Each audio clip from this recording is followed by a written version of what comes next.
উমর নামের একটা ছেলে। এই ছাগল, আমি প্যারোডি বানাই ইউটিউবে। হ্যালো গাইস, আসসালামু আলাইকুম।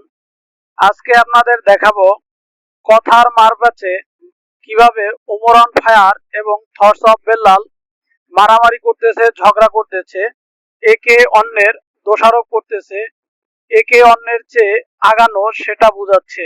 তো চলুন আমরা সম্পূর্ণ দেখি এবং তাদের কথার যে মারামারি হয় তার সম্পূর্ণ ভিউ করি এবং সবাই এই কথাগুলোর যথাযথ ব্যাখ্যা ও উত্তর নেই। উমর নামের একটা ছেলে, কন্টেন্ট ক্রিয়েটর, খুব জনপ্রিয় একজন টিকটকার এবং খুব জনপ্রিয় একজন ইউটিউবার। এই যে থটস অফ বিল্লালের আর্নিং দেখাচ্ছি। এই যে তোমার আব্বু দেখাইতেছে, দেখো মনিটাইজেশন ছাড়া তোমার আব্বু কি দেখাইতেছে, দেখো তোমার ইউটিউবে সারা জীবনে যে আর্নিং, ওইটা কোন এক সময় আমার একটা ফ্যানকেই দিয়ে দিও, ক্যারিয়ার দাঁড়ায় যাবে। আমার ক্যারিয়ারে 100টা দেশের রাষ্ট্রদূতের সাথে আমার দেখা হয়েছে, কথা হয়েছে। এই ছাগল, আমি প্যারোডি বানাই ইউটিউবে। এই ভিডিও আরেকজনে কাইটা সারে টিকটকে। তোরা টিকটকে দে তার কমেন্টে নিচে গাইলা, টিকটকে দে তোরা ভিডিও বানাস। কারণ মানে আমি ইউটিউবে ভিডিও বানাই, ইউটিউবে খেলো আমার লগে, তা পারবো না। ওমর সরাসরি বেল্লালকে চ্যালেঞ্জ দিল, মাঠে ঘাটে নয়, বাজারে বাজারে নয়, আসো সরাসরি খেলা হবে মাঠে ময়দানে।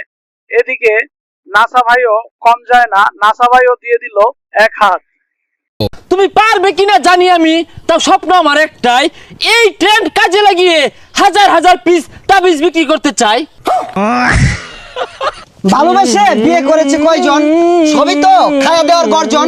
আমি পারবো কিনা জানি না, তবে স্বপ্ন আমার একটাই, আমি বতমারা একজন কন্টেন্ট ক্রিয়েটর হতে চাই। দিন তো আপনি চ্যালেঞ্জ করছেন না, আজকে আমি চ্যালেঞ্জ করলাম, এটা মিলিয়ন ভিউ হবে।